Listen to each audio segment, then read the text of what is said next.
क्या अमेरिका ने इस वार में खुद ही अपना नुकसान कर लिया है? सोचिए, दुनिया की सबसे ताकतवर एयरक्राफ्ट कैरियर, $13 बिलियन की कीमत का एक ही जहाज इस वार के बीच में रिटायर हट हो जाए। मिडिल ईस्ट में चल रही इस जंग के बीच अमेरिका को एक जबरदस्त झटका लगा है। अमेरिकन नेवी का फ्लैगशिप, इनका सबसे अच्छा aircraft carrier USS Gerald Ford अब एक्टिव कॉम्बैट ऑपरेशन से बाहर हो चुका है। ये रिटायर्ड हर्ट हो चुका है।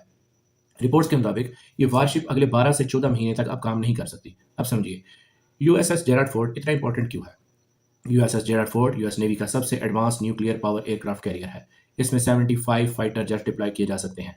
लगभग 5,000 पर्सनल ऑन बोर्ड होते हैं। यानी एक चलता फिरता शहर है। ये एक फ्लोटिंग एयरबेस की तरह काम करता है। मिडिल ईस्ट में यूएस की पूरी एयर पावर स्ट्रेटेजी काफी हद तक सिर्फ इस एक यूएसएस जेराल्ड फोर्ड पर डिपेंड करती है। लेकिन सवाल यह है कि इतना पावरफुल वारशिप अचानक जंग से बाहर कैसे हो गया। रिपोर्ट के मुताबिक 12 मार्च को जहाज के अंदर एक आग लगी थी। लोकेशन थी शिप का लॉन्ड्री सेक्शन। आग 30 घंटे तक जलती रही, यानी एक दिन से ऊपर तक आग जलती रही। 600 सैलर्स के जो रहने के क्वार्टर थे वो सब जल गए। कई कंपार्टमेंट मुतासर हुए, कुछ सेलर स्मोक से जख्मी भी हो गए। यूएस ने कहा कि प्रोपेशनल सिस्टम तो सेफ है, यानी जहाज चल रहा है, लेकिन इंटरनल डैमेज है। अंदर ही अंदर इस शिप को काफी डैमेज हो गया। इसके लिए इस शिप को अब रिटायर्ड हट किया जाता है, कॉम्बैट जोन से हटाया जाता है, और यहीं से कहानी और भी दिलचस्प होती है। अब कुछ रिपोर्ट्स ये सजेस्ट कर रही हैं कि ये सिर्फ एक एक्सीडेंट नहीं था, बल्कि एक पॉसिबल सैबोटाज था, यानी जानबूझकर ये किया गया। आप सोच रहे होंगे ये ऐसा बागीपन अमेरिकन आर्मी में क्यों? क्योंकि यूएसएस जेराल्ड फोर्ड लगातार 260 दिन से सी में डिप्लॉयड है।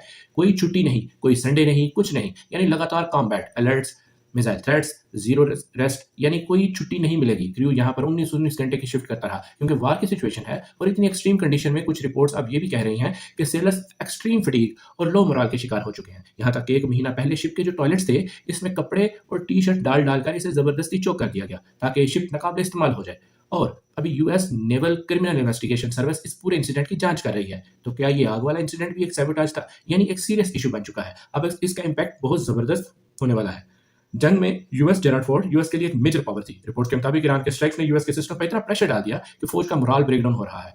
हालांकि यूएस ने डायरेक्ट ईरानियन अटैक की इस इंसिडेंट की वजह मानने से इनकार कर दिया है, लेकिन उन्होंने ये नहीं कहा कि सैबोटाज आज एक रीजन नहीं है। अमेरिका आज लड़ाई को एआई सिस्टम से लड़ रहा है, ऑटोमेटेड वेपन्स हैं, लेकिन अल्टीमेटली इन सब को चलाने के लिए इंसान लगते हैं, और इंसान ही वो लड़ाई लड़ते हैं। जब इंसान थकने लगता है, जब इंसान को मोटिवेशन कम हो जाता है, जब सेलर्स और वॉरियर्स को ये नहीं पता होता कि वो लड़ाई क्यों लड़ रहे हैं, इनका अंदर का कॉन्फिडेंस कम हो जाता है, तो जेराल्ड फोर्ड के रिटायर्ड हर्ट होना सिर्फ एक टेक्निकल लॉस नहीं है, ये एक सिग्नल है कि इस जंग में अगर लंबी लड़ाई चली तो अमेरिका इस जंग को लड़ने के लिए रिलेटिवली अनप्रिपेयर्ड और अनकैपेबल है। इस बात से अमेरिकन खुद शायद बहुत फिक्रमंद है। तो कमेंट्स में बताइए कि आपको लगता है ये जो फायर इंसिडेंट जेराल्ड फोर्ड में हुआ है, क्या वो भी एक सैबोटाज था, जैसे वो टॉयलेट वाला इंसिडेंट हुआ था? क्या जेराल्ड फोर्ड के जंग से वापस जाने की वजह से अमेरिका के लिए इस जंग को अग्रेसिव स्टैंड पर रखना मुश्किल होगा और ईरान पर प्रेशर बनाना इम्पॉसिबल हो जाएगा?